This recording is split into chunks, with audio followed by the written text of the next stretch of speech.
Welcome back, you beautiful architects of your own chaos. I've been waiting for you to arrive here, to this exact moment, because something needs to be said out loud. Something they prayed you'd never figure out. See, while you were busy trying to heal, trying to move forward, trying to be the bigger person, they were in the shadows, orchestrating something so calculated, so deliberately cruel, that if I told you everything right now, your hands would start shaking. I'm not talking about the betrayal you already know about. I'm not talking about the lies you've already uncovered. I'm talking about the layers beneath that, the meetings you weren't invited to, the conversations where your name was poison on their tongues, the plans they made while smiling in your face. You thought you knew the full story, but you didn't. You thought you'd seen their worst, but you hadn't. And today we're pulling back every single curtain. Let me start with this uncomfortable truth. While you were struggling, while you were doubting yourself, while you were asking yourself what you did wrong, they were laughing. Not publicly, not where you could see, but in those private group chats, in those late-night phone calls, in those casual coffee meetups where your name became the entertainment. They dissected your pain like it was a Netflix series they were binge-watching. They analyzed your breakdown like amateur psychologists with popcorn. They screenshotted your vulnerable moments and passed them around like trading cards. And the worst part, the part that's going to make your stomach turn, they weren't doing it out of hate. They were doing it because watching you suffer made them feel powerful. Your pain was their proof that they'd won. Your confusion was their victory lap. Your silence was their applause. But here's where it gets darker, where it gets truly disturbing. They didn't just talk about you. They actively worked to keep you isolated, to keep you questioning yourself, to keep you trapped in that mental prison they'd built around you. Every time you started to heal, they'd send a message, a reminder, a carefully crafted sentence designed to rip the wound open again.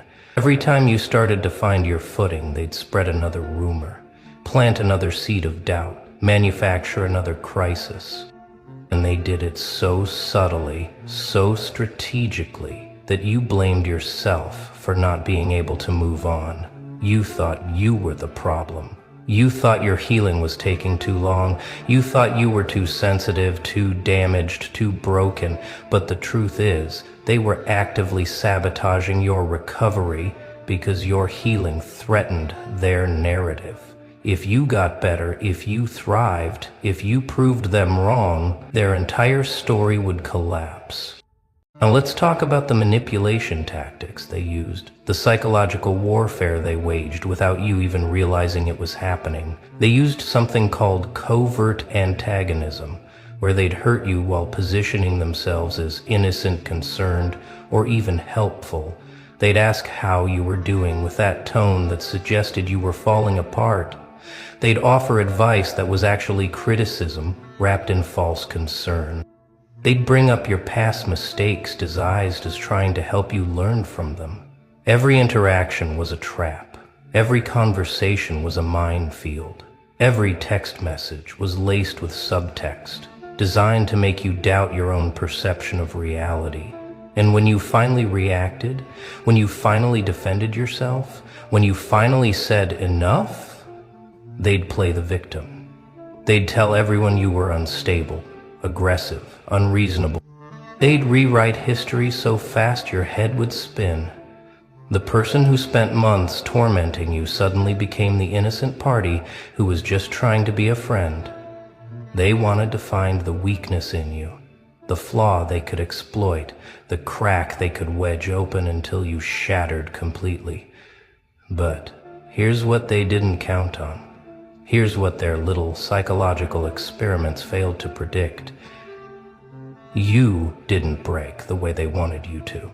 You didn't crumble into a cautionary tale they could reference at parties. You didn't become the example they needed to validate their superiority. Instead, you did something they never prepared for. You went silent. You withdrew. You disappeared into yourself and started rebuilding from a place they couldn't touch, couldn't monitor, couldn't manipulate. And that silence, that absence, that refusal to give them access to your internal world anymore, that terrified them. Because silence from someone they're used to controlling feels like losing grip on reality itself. Let me tell you what happened in those rooms you weren't in, those conversations where your name echoed like a curse word. They convinced themselves they were the heroes of this story, that everything they did was justified because you deserved it somehow. They built an entire mythology around your character, painting you as the problem, the drama, the chaos. And the most twisted part is they started believing their own lies. They genuinely convinced themselves that you were the toxic one, that you were the manipulator, that you were the source of all dysfunction in the group. Meanwhile, every single action they took was designed to hurt you, isolate you, destroy your reputation, and make you question your own sanity. But they couldn't see it. Or maybe they could, and they just didn't care. Because admitting what they'd done would mean facing the monster in their own reflection. And most people aren't brave enough for that kind of honesty. Here's something they never told you, something they deliberately kept hidden. There were people who wanted to reach out to you, who knew what was happening was wrong, who felt guilty about participating in your destruction. But every time someone showed signs of breaking rank, the group would close in on them, reminding them of the narrative, reinforcing the story, making sure everyone stayed on the same page. It was a cult mentality where questioning the group's version of events meant becoming the next target. So those people stayed silent even though their conscience was screaming. They watched you suffer alone because protecting themselves felt more important than protecting the truth. And now that time has passed, some of them lay awake at night thinking about what they participated in, what they allowed to happen, what they could have stopped if they'd had courage. But courage in the moment is rare, and retrospective guilt is cheap. Let's get into the gaslighting, because that's where they really excelled, where they turned psychological manipulation into an art form. Gaslighting isn't just lying, it's making you doubt your own memory, your own experiences, your own perception of reality. They'd do something cruel, then deny it happened. They'd say something vicious, then claim you misunderstood. They'd hurt you deliberately, then act confused when you were upset, as if your pain was irrational, oversensitive, imaginary. And over time, this constant denial of your reality started to fracture your relationship with truth itself. You stopped trusting your instincts. You started second-guessing your memories. You began to wonder if maybe you were crazy, if maybe you were making things up, if maybe you were the problem after all. That was the goal. They wanted you unstable, uncertain, dependent on their version of events because that gave them power. Your confusion was their control. But here's what they didn't anticipate. Gaslighting only works if the person being manipulated stays engaged, stays connected, stays within range of the manipulation. The moment you stepped back, the moment you created distance, the moment you stopped seeking their validation or explanation or closure, their power evaporated. They became performers without an audience, manipulators without a target, bullies without a victim. And that drove them absolutely insane. Because the thing about manipulative people is they need you to react. They need your anger, your tears, your confusion, your attempts to prove yourself. That reaction is the fuel that keeps their engine running. When you went cold, when you went silent, when you stopped giving them anything to work with, they lost the plot. They didn't know what to do with someone who simply refused to play the game anymore. Now let's talk about the smear campaign, because that's where it gets really ugly, really calculated, really deliberate. A smear campaign isn't just talking behind someone's back. It's a coordinated effort to destroy someone's reputation, to poison every relationship they have, to make sure that everywhere they turn, they're met with suspicion, judgment, and rejection. They told your story wrong to everyone who would listen. They took your moments of vulnerability and twisted them into evidence of instability. They took your reactions to their abuse and presented them as unprovoked aggression. They carefully edited the narrative, removing all context, removing all their actions, removing all the provocation, until you looked like a villain and they looked like victims. And the people who heard these stories, they didn't question it. They didn't ask for your side. They just absorbed the narrative and started treating you differently. Colder, more distant, more judgmental. The smear campaign had layers, though. It wasn't just about making you look bad. It was about making sure you stayed isolated, making sure you couldn't build new connections, making sure your reputation preceded you wherever you went. They wanted to trap you in social quicksand where every step you took to defend yourself just made you sink deeper. Because here's the sick truth about smear campaigns. The target looks guilty no matter what they do. If you defend yourself, you look defensive. If you stay silent, you look guilty. If you get emotional, you look unstable. If you stay calm, you look cold. There's no winning move, no right response, no way out of the trap they've built. And they know that. That's why they do it. Because it's not about truth, it's about control. It's about making sure you never recover, never rebuild, never escape the shadow of the reputation they've constructed for you. But here's the thing about smear campaigns that manipulators always forget. Truth has a way of surfacing. Not immediately, not conveniently, but eventually. Eventually, people start noticing patterns. They start seeing the same behavior directed at someone new. They start questioning why this person always seems to be surrounded by drama, why everyone who gets close to them eventually gets destroyed, why their stories always paint them as the victim and everyone else as the villain. Eventually the mask slips, and when it does, when the truth finally crawls out of the darkness they tried to bury it in, everyone who participated in your destruction has to face what they've done. Some will apologize. Most won't. But all of them will know. And that knowledge will haunt them in ways you'll never see. Let me tell you what they did behind your back that would make you physically sick if you knew the details. They celebrated your failures. When you lost that job, when that relationship ended, when you hit rock bottom, they celebrated. Not openly, not publicly, but in those private spaces where they thought the truth couldn't reach anyone, they clinked glasses to your downfall. They called it karma. They called it justice. They called it you finally getting what you deserved. And the high they got from watching you suffer was addictive. It became their entertainment, their bonding activity, their shared obsession. Your pain brought them together in ways genuine friendship never could. Because toxic people don't bond over love. They bond over hate.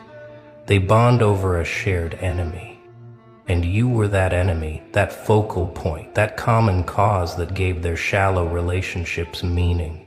They also did something particularly cruel that I need you to understand. They reached out to people in your life, people you cared about, people you trusted, and they poisoned those relationships before you even knew there was a problem. They'd have casual conversations where they'd drop little comments, little concerns, little observations about your behavior that planted seeds of doubt. They'd say things like, "I'm worried about them. They haven't been themselves lately."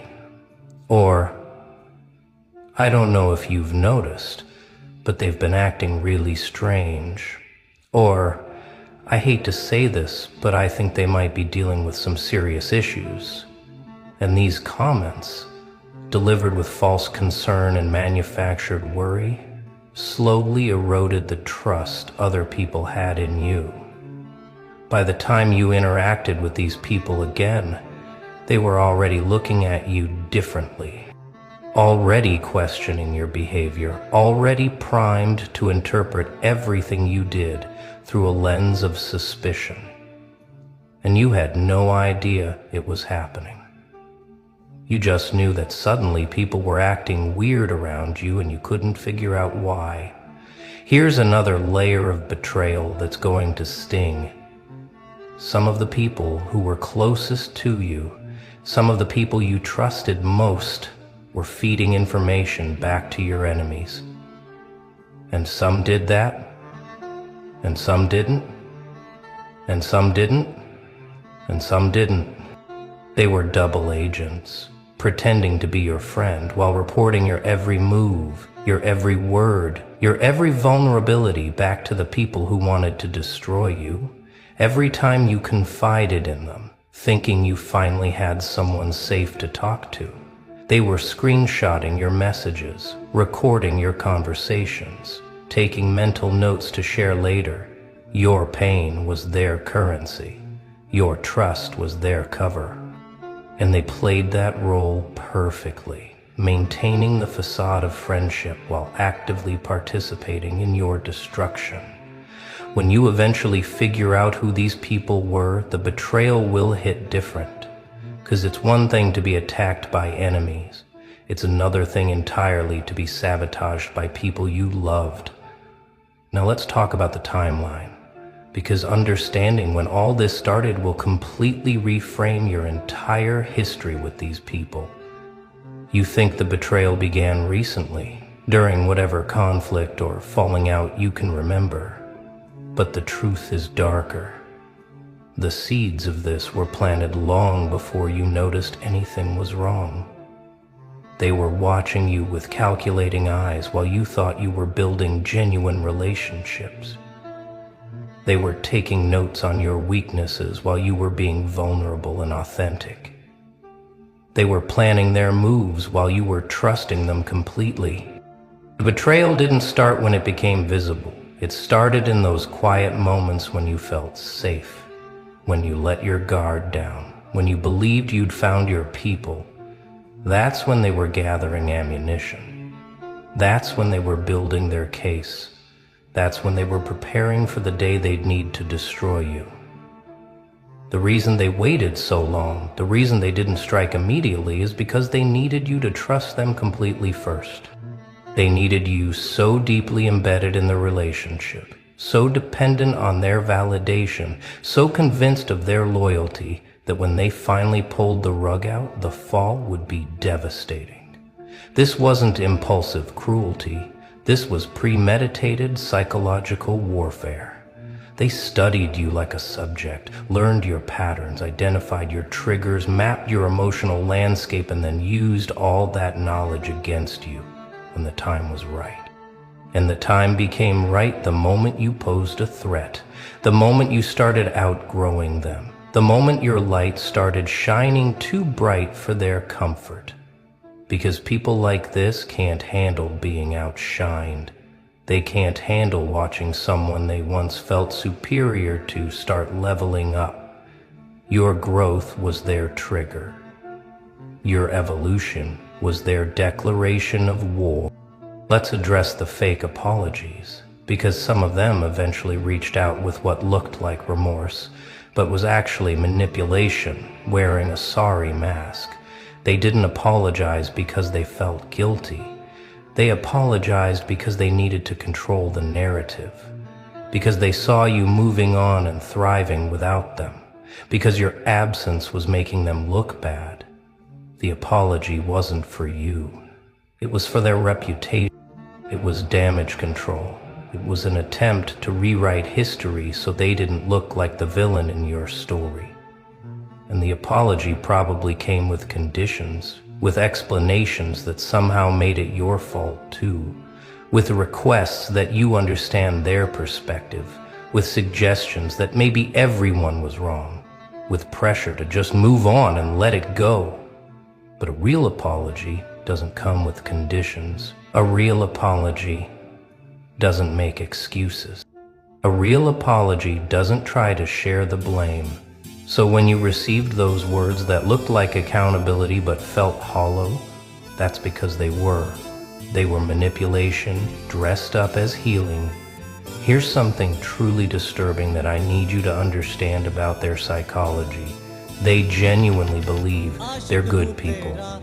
Despite everything they've done, despite the calculated cruelty, despite the coordinated destruction, they've convinced themselves they're the heroes of this story. They've reframed every malicious action as justified response. They've reinterpreted every moment of cruelty as necessary consequence. They've rebuilt the entire narrative in their minds until they're the victims and you're the villain. This isn't conscious lying. This is cognitive dissonance so powerful it rewrites reality, because admitting what they've really done would shatter their self-image completely. So instead, they double down. They commit harder to the lie, they build elaborate justifications, and they sleep at night believing they did nothing wrong. That's the truly terrifying part. Not that they're evil people who enjoy causing pain, but that they're so deeply self-deceptive they can't even see their own monstrosity. Now let's talk about what you should actually do with this information, because awareness without action is just painful knowledge. First, understand that you don't need to confront them. You don't need to expose them. You don't need to make them admit what they did or understand the damage they caused. That's not closure. That's giving them more access to you, more opportunity to manipulate, more chances to twist the narrative. Real closure is internal. It's accepting that these people showed you exactly who they are, believing them, and walking away without looking back. It's understanding that some people are so committed to their delusions that trying to make them see truth is like trying to convince someone they're dreaming while they're still asleep. You can't do it, and you'll just exhaust yourself trying. So instead, you close the door.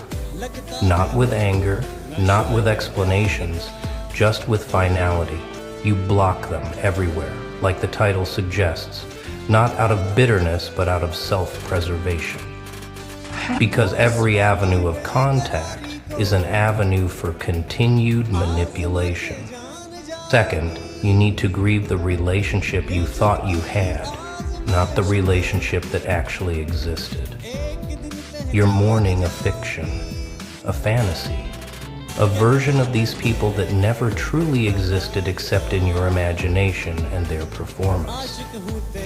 The real them, the them that was orchestrating your destruction while smiling in your face, that person was always there. You just couldn't see it because you were looking at them through the lens of trust and love.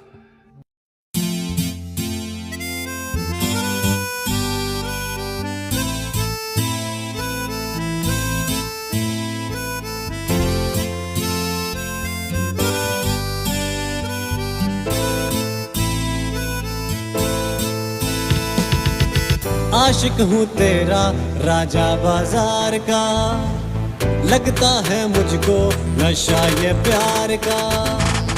आशिक हूँ तेरा राजा बाजार का, लगता है मुझको नशा ये प्यार का।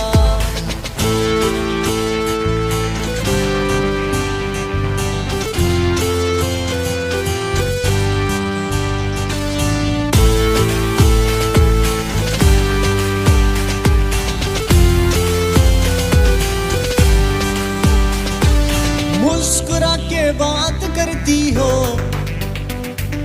आदतें खराब करती हो, ना दिखो बेताब लगता हूँ, आशिक बेहिसाब लगता हूँ। ऐसा नशा है तेरे दीदार का, आशिक हूँ तेरा राजा बाजार का, लगता है मुझको नशा ये प्यार का। जिंदगी हसीन लगती है जब ये जालिम प्यार होता है, सांसों में सांस आती है जब तेरा दीदार होता है। नखरा है ऐसा मेरी सरकार का, आशिक हूँ तेरा राजा बाजार का, लगता है मुझको नशा ये प्यार का।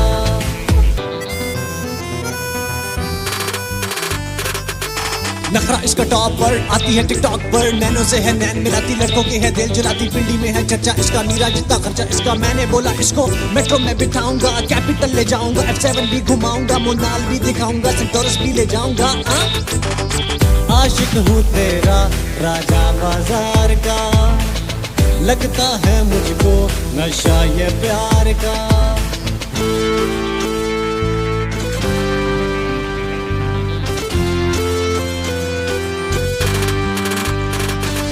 मौसमों की बेकरारी को आजमा के जान जाओगी,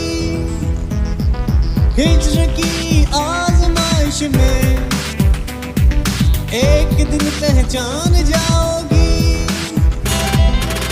कहना है मेरे दिल बेकरार का, आशिक हूँ तेरा राजा बाजार का, लगता है मुझको नशा ये प्यार का।